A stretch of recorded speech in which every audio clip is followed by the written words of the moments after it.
اس کے بعد جب آپ صلی اللہ علیہ وسلم کی عمر مبارک 35 سال کی ہوئی تو مکہ معظمہ میں ایک اہم واقعہ پیش آیا۔ بیت اللہ شریف جو آج ہمیں نظر آتا ہے یہ اس طرح کا نہیں تھا، بلکہ یہ اس طرح بنا ہوا تھا کہ 9 گز اس کی اونچی اونچی دیواریں تھیں اور چھت نہیں تھی۔ پرانا زمانہ ہونے کی وجہ سے دیواریں جگہ جگہ سے پھٹ گئی تھی۔ اس کے اندر کچھ قیمتی چیزیں رکھی ہوئی تھی، چوروں نے نقب لگا کر انہیں چرا لیا۔ کسی وقت سیلاب آیا جس کی وجہ سے اس کی بنیادیں کمزور پڑ گئی تھی۔ چنانچہ قریش کے لوگ جمع ہوئے اور مشورہ کیا کہ بیت اللہ شریف کمزور اور بوسیدہ ہوتا جا رہا ہے، اس کو نیا بنایا جائے۔ چنانچہ بات طے ہو گئی اور مشورہ ہوا کہ دیکھو یہ اللہ کا مبارک گھر ہے، بیت اللہ ہے، اس میں حرام اور مشتبہ آمدنی کا ایک پیسہ بھی نہیں لگائیں گے، جتنا بھی ہو سکے حلال کمائی کا لگایا جائے۔ زناکاری، سود اور سٹے کی آمدنی اس میں نہیں لگی سکتی، یہ اللہ کا گھر ہے۔ وہ لوگ جو کہ کافر اور بت پرست تھے اور ان میں ہر طرح کی برائیاں اور خرابیاں پائی جاتی تھیں، وہ بھی حلال و حرام کے بارے میں جانتے تھے کہ اللہ کے گھر میں حرام نہیں لگ سکتا ہے۔ چنانچہ چندہ جمع ہوا۔ اولاً بنیادوں کو نکالا گیا، اس کو زمین کے برابر کیا، پھر اس کو اٹھایا گیا، لیکن چندہ کم پڑ گیا، اتنا نہیں ہو سکا کہ پورا بیت اللہ شریف بن جائے۔ اب کیا کریں؟ چندہ اور ہوتا نہیں، کیونکہ آج کل کے زمانے جیسی وسعت نہیں تھی۔ تو مشورے میں طے ہوا کہ جو حتیم والا حصہ ہے، یہ جو گول دائرہ ہے، جو لوگ حج کو گئے انہوں نے دیکھا ہوگا، دراصل اس میں حضرت حاجرہ رضی اللہ تعالیٰ عنہ اور حضرت اسماعیل علیہ السلام کی قبریں ہیں۔ اس کو مقام حجر کہتے ہیں، اور حتیم میں تقریباً 6 ہاتھ کا جو آنے جانے کا راستہ ہے، یہ اصل بیت اللہ میں داخل تھا، یہی دراصل حتیم ہے جو بیت اللہ کے حکم میں ہے۔ تو مشورے میں یہ بات آئی کہ ہمارے پاس پیسہ کم ہے، دیوار بنا کر چھت نہیں ڈالی جا سکتی، اس لیے یہ 6 ذرا کا حصہ جانب حجر میں چھوڑ دیا جائے، جب کبھی وہ صد ہوگی تو بنا لیا جائے گا۔ اس چھوڑنے پر بھی اللہ کی حکمت رہی کہ ہم جیسے غریبوں کو بھی وہاں جانے کا موقع مل گیا، ورنہ تو بیت اللہ کے اندر ہم جیسا غریب کوئی جا ہی نہیں سکتا۔ تو اللہ نے ایسی حکمت کی کہ اس حصے کے چھوٹنے سے عام آدمی بیت اللہ میں جا سکتا ہے، کیونکہ وہ بھی بیت اللہ ہی کا حصہ ہے۔ پہلے چھت نہیں تھی تو 6 ستون ان لوگوں نے اندر بنائے اور اس کے بعد چھت ڈال دی گئی۔ تعمیر کے دوران ایک اہم مرحلہ یہ آیا کہ جب حجر اسود تک دیوار پہنچی تو حجر اسود کو کون لگائے، اس پر جھگڑا شروع ہو گیا۔ جاہلوں کا قبیلہ تو تھا ہی، ذرا سی باتوں کو اپنی انا کا مسئلہ بنا دیا جاتا کہ فلاں قبیلہ والوں نے حجر اسود رکھا، ہماری بے عزتی کر دی، اس پر تلوار تن گئی۔ 5-6 دن تک یہ مسئلہ گرما گرم رہا کہ حجر اسود کون لگائے، حالانکہ ایسی کوئی بڑی بات تو بھی تھی نہیں، تعمیر میں کوئی بھی لگا سکتا ہے، مگر اسی میں ہٹ درمی شروع ہو گئی۔ بلاخر ان میں سے ایک سردار امیہ بن المغیرہ نے کہا کہ اگر آخر کب تک لڑتے رہو گے، اور کہا کہ طے کرو کل صبح جو آدمی پہلے نمبر پر مسجد میں آئے اس کو ہم اپنا حکم بنا لیں گے، جو وہ کہے اس کا فیصلہ ہم سب تسلیم کریں گے۔ لوگوں نے کہا یہ رائے سب سے بہتر ہے۔ اب صبح کا انتظار ہونے لگا۔ جب چنانچہ صبح دیکھا کہ سب سے پہلے پیغمبر صلی اللہ علیہ وسلم تشریف لائے تو دیکھتے ہی سب کے سب کہنے لگے کہ ہاں یہ آدمی سچا اور امین آ گیا اور ہم ان کے فیصلے پر راضی ہیں۔ پیغمبر صلی اللہ علیہ وسلم تشریف لائے اور معلوم کیا کہ کیا قصہ ہے۔ بتلایا کہ جھگڑا چل رہا ہے۔ آپ صلی اللہ علیہ وسلم نے فرمایا کہ ایک چادر لے آؤ۔ چادر لائی گئی۔ حضور صلی اللہ علیہ وسلم نے فرمایا کہ یہاں کتنے قبیلے ہیں؟ چنانچہ بتایا گیا، آپ صلی اللہ علیہ وسلم نے فرمایا کہ ہر قبیلہ اپنا ایک نمائندہ لے آئے۔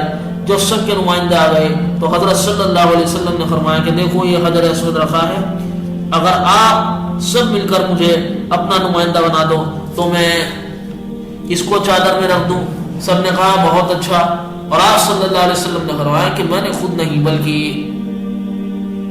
آپ ہی کی طرف سے رکھا ہے۔ آپ صلی اللہ علیہ وسلم نے فرمایا کہ اس چادر کو سب اٹھا لیں، تو سب نے پکڑ لی۔ جب اس جگہ پہنچے جہاں پر پتھر لگانا تھا تو آپ صلی اللہ علیہ وسلم نے فرمایا کہ اگر آپ مجھے اجازت دیں تو آپ ہی کی طرف سے میں پھر اس کو لگا دوں۔ سب نے کہا کہ بہت اچھا۔ آپ صلی اللہ علیہ وسلم نے چادر سے اٹھا کر اس کو نصب کر دیا تو اللہ تعالیٰ نے آپ صلی اللہ علیہ وسلم کے ذریعے سے ایک بہت بڑی لڑائی ختم کرا دی۔ تو نبی اکرم صلی اللہ علیہ وسلم کا یہ نہایت اکرام و اعزاز کا زمانہ تھا جس مجلس میں آپ صلی اللہ علیہ وسلم پہنچ جائیں وہاں آپ صلی اللہ علیہ وسلم کی عزت و تقریم ہوتی، آپ صلی اللہ علیہ وسلم کے بعد لوگ امانت جمع کرتے، اور اللہ تعالیٰ نے آپ صلی اللہ علیہ وسلم کو اس نوعمری اور نوجوانی کے زمانے میں بھی سراپا عفیف، پاک دامن، باحیا اور باکردار بنایا۔ ایک بار ایسا ہوا، حضور پاک صلی اللہ علیہ وسلم فرماتے ہیں کہ ایک مرتبہ میں بکریاں چرانے گیا ہوا تھا، میں نے اپنے ساتھی سے کہا کہ میں مجلس میں دیکھ کر آتا ہوں کیا ہو رہا ہے، تم میری بکریاں سنبھالو۔ نبی اکرم صلی اللہ علیہ وسلم تشریف لے آئے تو دیکھا کہ گانے کی آواز آ رہی ہے۔ آپ صلی اللہ علیہ وسلم نے معلوم کیا کہ کیا ہو رہا ہے، بتلایا گیا کہ شادی ہو رہی ہے۔ جیسے ہی گانے کی آواز آپ صلی اللہ علیہ وسلم کے کان میں پڑی تو اللہ تعالیٰ نے آپ صلی اللہ علیہ وسلم پر نیند طاری فرما دی۔ پوری رات آپ صلی اللہ علیہ وسلم سوتے رہے تاکہ جب سورج شروع ہو گیا تب بیدار ہوئے، تاکہ آپ صلی اللہ علیہ وسلم کے کان میں گانے کی آواز نہ آ سکے۔ اللہ تعالیٰ نے آپ صلی اللہ علیہ وسلم کی زمانے میں بھی ایسی حفاظت فرمائی تاکہ کل کو یہ نہ کہنے لگے کہ اچھا آج نبی بن کر آ گئے، کل تو پارٹی میں ہمارے ساتھ تھے، کسی کو کہنے کی منجال نہیں۔ اسی طرح جب بیت اللہ شریف کی تعمیر ہو رہی تھی تو آپ صلی اللہ علیہ وسلم کے پتھر لا لا کر اس میں لگا رہے تھے۔ آپ صلی اللہ علیہ وسلم کے چچا حضرت عباس رضی اللہ تعالیٰ عنہ نے فرمایا کہ بیٹا یہ جو لنگی پہن رکھی ہے اس کو کندھے پر رکھ لو تاکہ کندھا پتھر سے چھل نہ جائے، کیونکہ ان لوگوں کے ہاں ننگا رہنا کوئی عیب کی بات نہیں تھی۔ پیغمبر صلی اللہ علیہ وسلم کا جیسے ہی سطر کھلا فوراً آپ صلی اللہ علیہ وسلم بے ہوش ہو کر گر پڑے، اور آپ صلی اللہ علیہ وسلم کی آنکھیں آسمان کی طرف اٹھ گئیں۔ پھر فوراً آپ صلی اللہ علیہ وسلم کھڑے ہوئے اور تہبند زیر تن فرمایا۔ اس کے بعد سے آپ صلی اللہ علیہ وسلم کو کبھی بے لباس نہیں دیکھا گیا۔ اس زمانے میں بھی اللہ تعالیٰ کو یہ پسند نہیں تھا کہ ہمارا محبوب صلی اللہ علیہ وسلم ایسی صورت میں رہے جو لوگوں اور فرشتوں کو ناگوار گزرے۔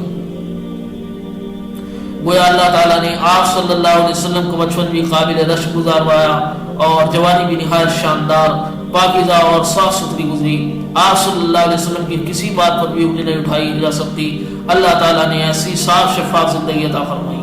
اسی وجہ سے جب مکہ معظمہ کے لوگ آپ صلی اللہ علیہ وسلم کی باتوں کا انکار کرتے تھے تو قرآن پاک میں فرمایا گیا کہ آپ صلی اللہ علیہ وسلم کہیے فقد لبثت فیکم عمرا من قبلہ، میں تمہارے لیے کوئی اجنبی آدمی نہیں ہوں، 40 سال کا زمانہ تمہارے درمیان میں نے گزارا ہے، میری زندگی کا ایک ایک دن ایک ایک رات تمہارے سامنے کھلی کتاب کے مانند ہے۔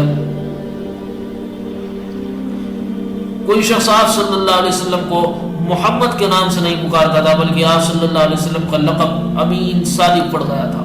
الصادق والامین یعنی امانت دار، سچے، جھوٹ سے نفرت کرنے والے، بے حیائی اور بت پرستی سے نفرت کرنے والے۔ کسی ایک غلط بات میں بھی آپ صلی اللہ علیہ وسلم نے نبوت سے پہلے اور نبوت کے بعد ساتھ دیا۔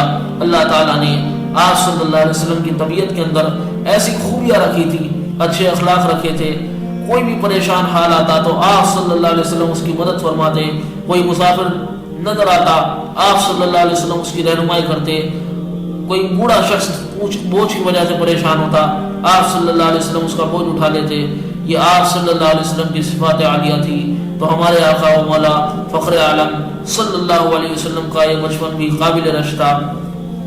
آج ہمیں بھی اپنے بچوں کا بچپن ایسا ہی بنانے کی کوشش کرنی چاہیے۔ یاد رکھیے گا کہ آدمی بچپن ہی سے بنتا ہے، اور بچے کی جیسی نوشو و نما ہوگی، جیسا ماحول ملے گا، جیسا ایٹموسفیئر ملے گا، بڑے ہو کر ایسے ہی اثرات اس کے اندر سرایت کریں گے۔ دنیا کی ہر چیز کی ترتیب اللہ نے بنائی، جو بڑا ہونے والا ہوتا ہے بچپن سے اس کے آثار ظاہر ہوتے ہیں۔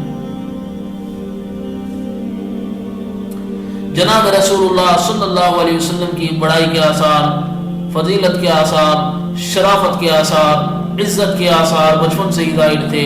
آپ صلی اللہ علیہ وسلم کی بچپن کی زندگی بھی ہمارے لیے قابل تقلید و قابل اتباع ہے۔ جوانی کی زندگی بھی قابل اتباع۔ جوانی کا زمانہ جذبات کا زمانہ ہوتا ہے، آدمی جذبات پر قابو نہیں رکھ پاتا، لذتوں اور غفلتوں میں پڑ جاتا ہے۔ مثل مشہور ہے جوانی دیوانی۔ جوان شخص کچھ کرنے پر آتا ہے تو کر کے رہتا ہے، اچھے برے کو نہیں سمجھتا، لیکن پیغمبر صلی اللہ علیہ وسلم کی جوانی کی زندگی بھی قابل رشک ہے، اور جوانوں کے لیے اس میں عبرت ہے کہ ہماری جوانی بھی ایسی ہی عفت والی ہونی چاہیے۔ پیغمبر صلی اللہ علیہ وسلم نے امت کے جوانوں کو وصیت فرمائی کہ اگر تم نے جوانی پاکیزگی والی، عزت والی، تقوی والی اور اللہ کی عبادت والی گزاری تو میں قیامت کے دن کی ضمانت لیتا ہوں کہ اللہ تعالیٰ تمہیں عرش کے سائے میں جمع عطا فرمائیں گے۔ جوانوں کے لیے کھڑکی کھلی ہوئی ہے، سیٹ بک کراؤ، قیمت کیا ہے؟ جوانی کی عبادت و اطاعت لذتوں میں مت پڑو، یہ لذتیں چٹکیوں میں ختم ہو جائیں گی۔ کام آنے والی چیز زندگی میں بھی اور مرنے کے بعد بھی وہ زندگی ہے جو پیغمبر صلی اللہ علیہ وسلم کے طریقے پر گزار دی جائے۔ اللہ تعالیٰ بچوں اور جوانوں کو صلاح و فلاح سے نوازے اور پوری زندگی عافیت کے ساتھ گزارنے کی توفیق عطا فرمائے، آمین۔ وآخر دعوانا الحمد للہ رب العالمین۔